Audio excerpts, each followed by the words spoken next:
So Dr. mtazamaji, hujambo na karibu kwenye taarifa za Kirk Machweo. Mimi ni Faith Kaulu, tuambatane hadi tamati. Sasa Rais William Ruto amewahimiza wafanyabiashara wa humu nchini kuwekeza katika sekta ya viwanda. Rais ameahidi kwamba serikali yake itahakikisha kuwa sera zitakazopiga jeki sekta ya viwanda na uzalishaji zinatungwa ili kupunguza idadi ya bidhaa zinazoingizwa humu nchini kutoka nchi za nje na ilhali zinaweza zalishwa nchini. Vincent Kerosi na mengi zaidi kuhusu taarifa hiyo. Asanteni sana, tafadhali tuketi chini. Kwa mara ya kwanza kabisa tangu kuchaguliwa kwake mnamo mwezi Agosti, Rais William Ruto amefanya ziara ya kikazi katika eneo la Pwani, hii leo akikita kambi katika kaunti ya Kwale. Kwa yangu na wale wote tuliopata nafasi ya kuchaguliwa katika Kwale na Kenya mzima, kwamba sisi kama Wakenya katika uchaguzi wa Agosti mwaka huu tuliweka record mpya ya kwamba kama Wakenya tumefika kiwango tunaweza kufanya uchaguzi bila ya kuingiza mambo ya ukabila katika mambo ya siasa ya taifa letu la Kenya. Nataka niwapongeze wa Kwale, nataka niwapongeze wa Kenya kwa kuinua na kufikisha kiwango kipya mambo ya siasa ya taifa letu la Kenya. Baada ya kuwashukuru wenyeji kwa kumpa kura, Ruto amewataka viongozi kuzingatia kutekeleza wajibu wao ili kutimiza ahadi zao nyakati za kampeni. Ruto akiwataka kuweka kando siasa zisizojenga. Sasa ni wakati wa kushughulika na mambo ya mahitaji ya wananchi wa taifa letu la Kenya, kwa sababu tulikuwa pamoja katika uchaguzi. Akizungumza alipoongoza uzinduzi wa kiwanda cha kufua vyuma cha Devki eneo la Samburu, kaunti ya Kwale, Ruto amewahakikishia wawekezaji kwamba serikali yake itaimarisha mazingira ya biashara na viwanda na kuwahimiza kuwekeza hata zaidi. Kila mmoja wetu tuwe na imani na taifa letu la Kenya na tukubali ya kwamba kuna mambo mengi tunaweza tukayafanya. Kuna bidhaa nyingi tunaagiza kutoka nje ambazo zinaweza kutengenezwa hapa nyumbani. Na ndio mimi nataka nimwambie Guru na wenzako mulio katika sehemu hii ya viwanda ya kwamba serikali ya Kenya itasimama kidete na nyinyi kuhakikisha kwamba hizo bidhaa zote ambazo tunaweza kutengeneza hapa Kenya hatuagizi tena kutoka nchi za nje. Kulingana na rais, lengo la serikali yake ni kuhakikisha kuwa Kenya inajibadili kutoka taifa la maduhuli na kuwa taifa la kubuni na kuzalisha na hatimaye kusafirisha kwenda mataifa ya nje. Tumeshakubaliana ya kwamba kazi yote itaelekea, mipango yote tutaelekeza vile itamfaidi mwananchi wa kawaida, either apate ajira ama apate nafasi ya kujumuika katika kuzalisha mali katika taifa letu la Kenya. And that is the direction we are going to go. Government policy is going to be informed by how it benefits ordinary people. Waziri wa mashirika Simon Chelugui ametoa mwelekeo dhabiti kuhusu hazina ya Hasla inayonuia kuwasaidia wamiliki wa biashara ndogo kuinua biashara zao. Akizungumza leo hii, Chelugui amewashauri wa Kenya kuwa waangalifu na kujiepusha na walahai wanaodai kusajili wa Kenya wanaodai kupokea fedha hizo. 500 shillings and 50,000 will be available for lending. It will be repaid in 14 days and the 8% interest rate will be calculated on pro rata basis or on a daily basis. The other revolutionary aspect of the fund is the saving component. Everyone borrows, every time one borrows, 5% of the amount goes to a saving scheme where the money earns interest. In addition, for every shillings two saved, the government adds 1 shilling. This will of course boost national savings and also provide those who borrow from Hustlers Fund some cushion for a rainy day. Unlike many financial products that require a lot of paperwork, guarantors or collateral, among other hurdles, borrowers will face no such roadblocks. The finance will be assessed on our mobile network or our mobile numbers. The fund is working with the leading mobile network operators, Safaricom, Airtel, and Telcom, to deliver the funds. We wish to inform the public to disregard all forms of communication inviting them to register for the fund on website or phone numbers.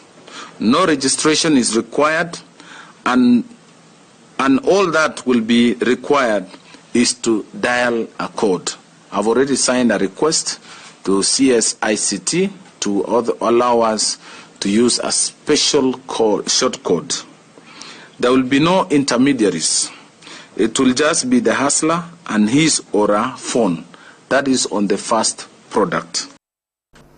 Rais William Ruto amemteua aliyekuwa gavana wa Taita Taveta John Mrutu kuwa mwenyekiti wa shirika la fedha za kilimo AFS. Katika tangazo kwenye jarida la kitaifa hii leo, Rais ametangaza mabadiliko hayo, Mrutu akichukua nafasi inayoachwa na waziri wa zamani Franklin Bett. Kwenye mabadiliko mengine katika idara mbalimbali, Rais aidha amemteua mwenyekiti wa bodi ya uchaguzi ya chama cha UDA Anthony Ng'ang'a Mwaura kwa mwenyekiti wa bodi ya mamlaka ya ukusanyaji ushuru nchini KRA. Mwaura sasa amechukua hatamu kutoka kwa Balozi Francis Mudhaura ambaye amekuwa uongozini KRA kwa mihula miwili. Kwingineko, Luteni Jenerali mstaafu wa jeshi Joseph Kipto Kasaon ndiye mwenyekiti mpya wa halmashauri ya nyama nchini KMC. Kasaon atakuwa hatamuni kwa muda wa miaka 3 ijayo.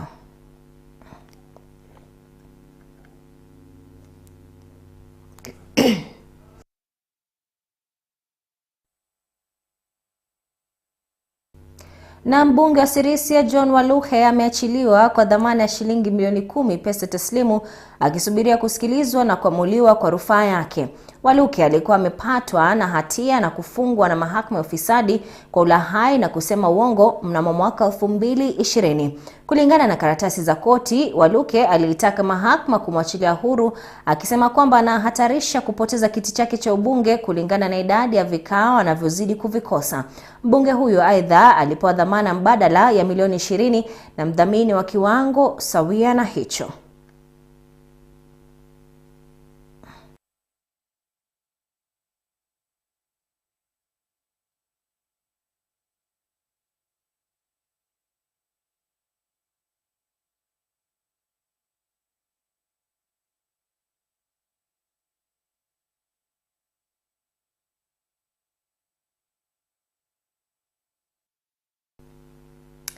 Sasa kufuatia visa vya kuporomoka kwa majengo nchini haswa katika siku za hivi karibuni, viongozi wa kaunti mbalimbali wameanzisha operesheni ya kupiga marufuku ujenzi wa majengo yanayokisiwa kutokuwa salama na kutoidhinishwa na bodi za ujenzi.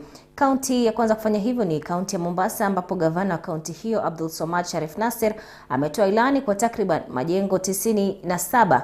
Mengi kuhusiana na taarifa hiyo ni naye ripota wetu Aida Mwanzati.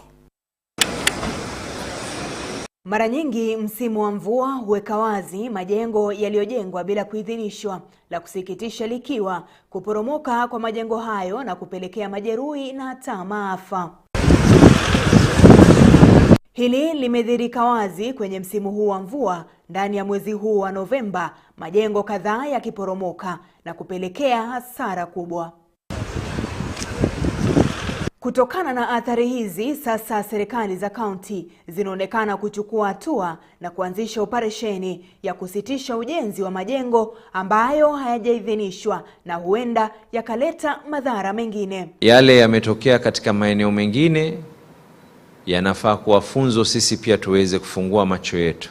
Sasa serikali ya kaunti ya Mombasa imepiga marufuku ujenzi wa takriban majengo 97 yaliyoko Nyali, Mwita, Kisauni, Changamwe na Jomvu. Nimetoa amri kwanza zote zisimamishwe.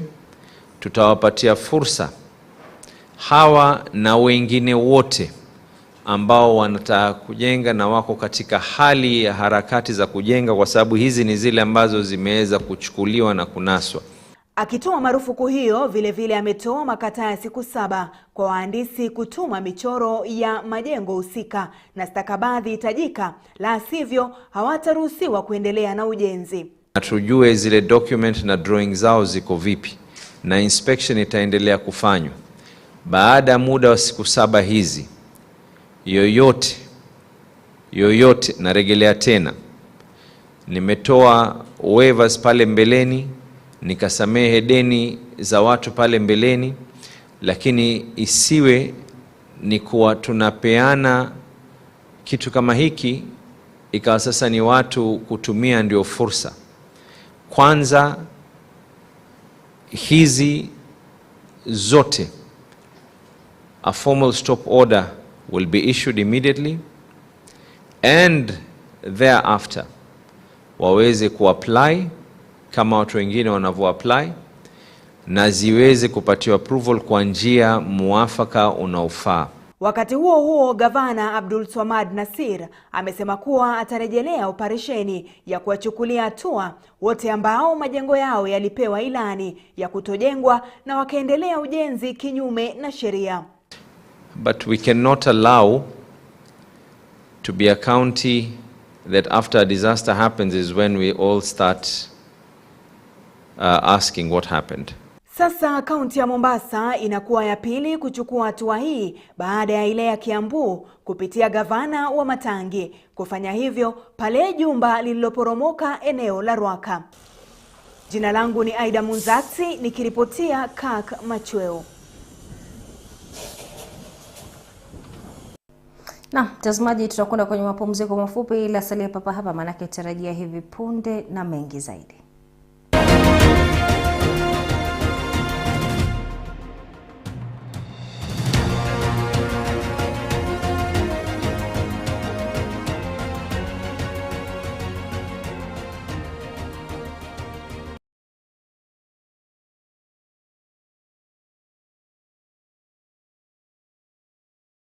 Christmas already here at Kirk TV, the season of cheer and goodies. Are you a school, college or university? Do you have upcoming events like graduation and intakes? Kirk TV offers you a special end year, new year advert bonanza with up to 50% off our advertising rates till January 2023. Talk to us for your live graduation broadcasts and new year intakes advertisements. Imagine paying half the price to reach customers countrywide. Usiwachwe nyuma hii krisi. Call our sales team now on 0738 278 506 or 0739 971 607, or send us an email bnkogie@kirktv.org or munyoroku@kirktv.org for more information. Hurry and book now. Pamoja tuvuke mwaka. It's the Kirk TV End Year New Year Advert Bonanza.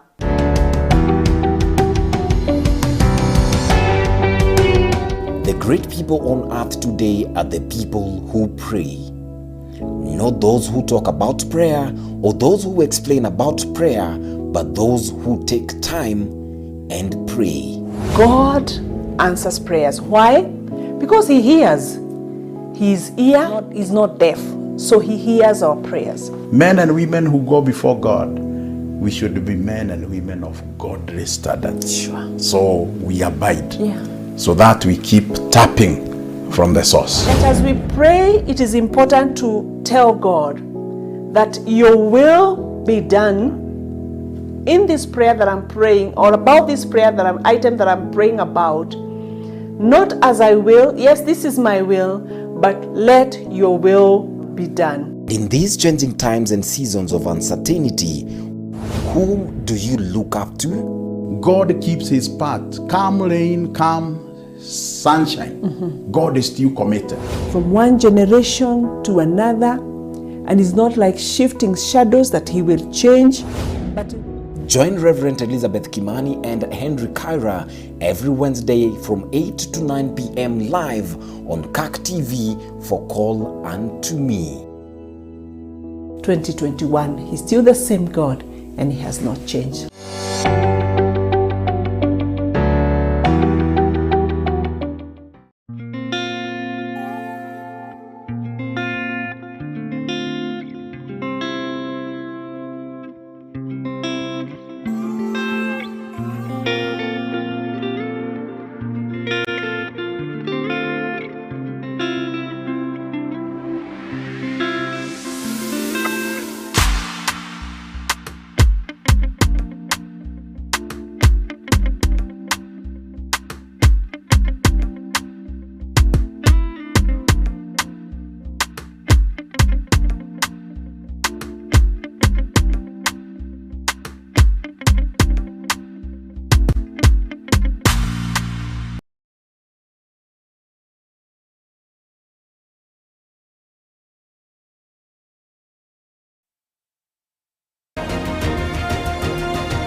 Naam, karibu tena mtazamaji. Sasa kanisa la Kipresbiteri la Afrika Mashariki PCEA kwa ushirikiano na idara ya umishonari katika kanisa hilo limetoa afueni ya chakula kwa wakazi wa eneo la Kajiado na Narok walioathirika na ukame. Wakiongozwa na moderator wa kanisa hilo Kasisi Tego Mutahi, washikadau hao wameelezea matumaini walionayo ya kwamba janga la ukame litakwisha na watu wataweza kupata lishe kwa wingi. Stephen Kibara na taarifa kamili. Kanisa la Kipresbiteri limeshirikiana na tume ya umishonari kutekeleza juhudi za kuwapa watu walio sehemu nendeni katika kaunti ya Kajiado na pia kaunti ya Narok afueni ya chakula.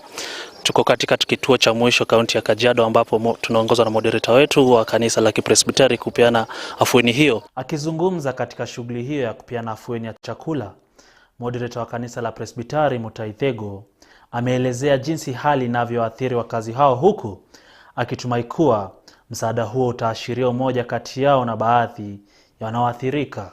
We came to distribute food because we were made aware by Ngong Hills Presbytery that this area has been drought and famine stricken. So we decided to come and look at the area and see exactly what is happening. We have distributed food. This is the final station where we are going to distribute some relief, but also give hope to these people, to tell them that God cares. So it's not that these people are dependent all the time. It is the situation at hand that has caused them to be, look like they are very needy. So ours is just to show solidarity, to show them that we care and distribute some food to the few people we can. Akiungwa mkono na Peter Karioki, moderator wa kanisa la Ngong, washikadau hao wameyatoa maoni yao na mikakati ambayo itasaidia kukaba ukame na kuwafadhili jamii hizo. I think what these people require is a way of preserving water, because there is a lot of water being wasted, flood water that can be contained maybe in a dam or a water pan, so that they can use it to feed their animals. And maybe if they can also be able to prepare hay and they store it in times of drought, they can be assisted. Mchungaji Lorin kutoka kwa bodi ya umishonari ameelezea baadhi ya mipango wanayoendeleza ili kuhakikisha kwamba watu walioathirika na ukame wamepata afueni ya lishe. We have arranged with the presbyteries, so we have distributed money to the presbyteries that have requested, so then they can organize themselves to distribute the food. Again, we want those people who are struggling with the challenges of drought and the challenges of hunger to know that the church is together with them, that God still cares about them and that there is hope that things will get better. Vile wakazi hawa wameelezea hali ya ukame inavyoathiri, huku wakishukuru juhudi za kanisa la Presbiteri kwa kuwapa msaada wa chakula utakaosaidia kwa muda wa kutosha. Hii kiangazi imetuangamiza kabisa. Kwa hivyo nataka kurudishia asante Mungu kwa sababu ya kutukumbuka, hata mdereta wetu. Mungu awabariki na ofisi yake, kwa sababu ametukumbuka tukiwa na wakati wa njaa ama wakati magumu kama wakati huu. Sisi tumesema asante, tumepata hii unga ya kiangazi, juu kiangazi yamezidi hapa, lakini naona nataka kwenda juu mvua inaanza kunyesha. Kwa hivyo nashukuru Mungu sana, nasema asante. Nikiripoti ya runinga ya KAK ni Stephen Kibara. Serikali imeanza shughuli ya kusafisha bwawa la Mukurweini lililoko Muthengera, kaunti ndogo ya Laikipia Magharibi. Kulingana na naibu kamishna wa eneo hilo Ndambo Kimuthike, hatua hiyo ni muhimu kwani familia 4500 zitafaidika. Aidha, viongozi wa jamii hiyo wamehakikishiwa kuwa kinga za bwawa hilo ni salama. Hii ni baada ya kufanyiwa ukaguzi na wataalamu.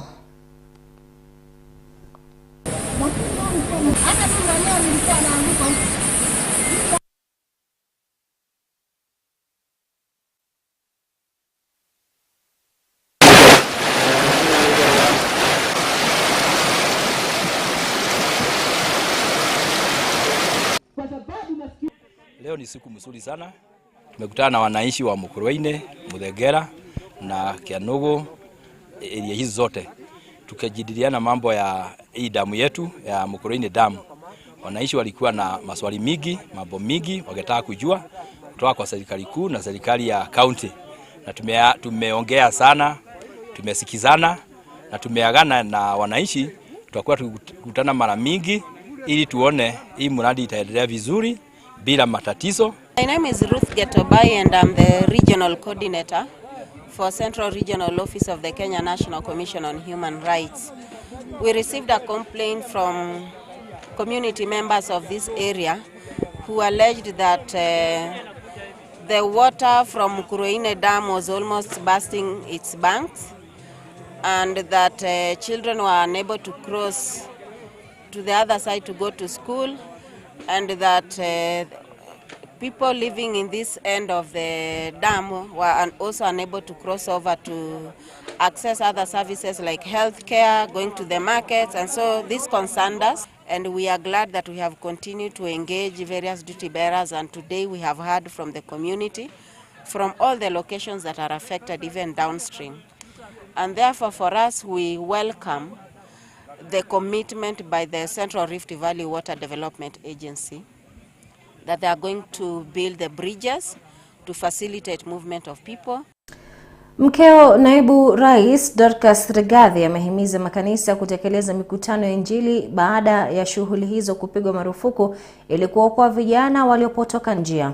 Akizungumza katika mkutano wa makasisi kule Thika, Bi Dorcas amehamasisha viongozi wa kidini kuchukua juhudi za kuwaleta vijana katika njia ya kumcha Mungu. Vilevile akiungwa mkono na Henry Mulandi, wameyataka makanisa kueneza Injili sehemu zote ili kuokoa vijana.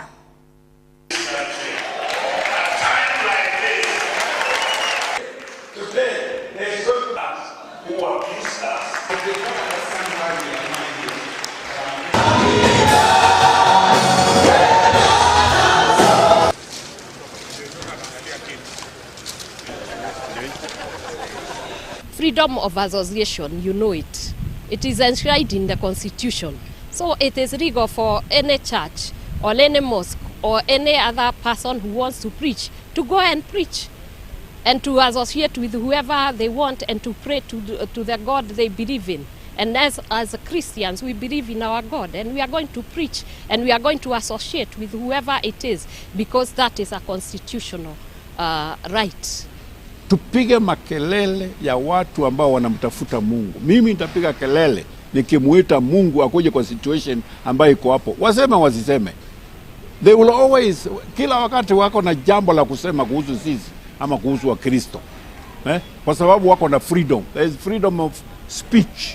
They can say anything they want to say. Lakini kelele tutapiga tukimuita Mungu akuje kubadilisha maisha yao. Pia tokeni. Yesu alisema go ye, nendeni. Na ndiyo sababu tunafanya hii crusade. Hapa ndiyo kila kanisa, kila member, kila mfuasi awe involved in going out. Mtazamaji, taarifa hiyo yake Bi Dorcas Rigathi inatukamilishia taarifa zetu za Kirk Machweo jioni hii leo. Shukrani kwa kuambatana nasi hadi kufikia sasa hivi. Kwaheri na kutakia siku mwanana. Jina langu ni Faith Kaulu.